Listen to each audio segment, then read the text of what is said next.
दोबारा ऐसे होगा ना எல்லாரையும் வேலையை விட்டு தூக்கிடுவேன். चलो जाओ. Listen, Gavar. I am leaving this job right away. Bye, guys. Naukri சோடுக்கு நான் பண்ண போறேன். ரிவெஞ்ச் பண்ண போறேன் ப்ரோ. அவ கை உடைக்க போறேன். என்னால தாங்க முடியல. என் அம்மா பத்தி ஒரு சொன்னா லைஃப்ல மறக்க மாட்டேன். யாரா அவன் இப்படி போட்டு மைண்ட் பக் பண்ணிக்கிறான்? அண்ணே அவன் வச்சனே ஃப்ரீயா விடுங்க. ஃப்ரீயா விட? ஏய், என் அம்மா திட்டினேன்டா. What did my mom do? உன்ன அம்மா திட்டினா நீ சும்மா இருப்பியாப்பா? I'll break his manda, dude. ஏய் பாகல். பாகல்? I don't think you get it properly. கடைசியா உன்னை சொன்னா he's asking for some arm blood to me.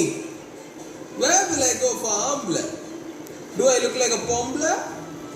Do you have any arm bloods? எங்கடா இருக்கான் அவன்?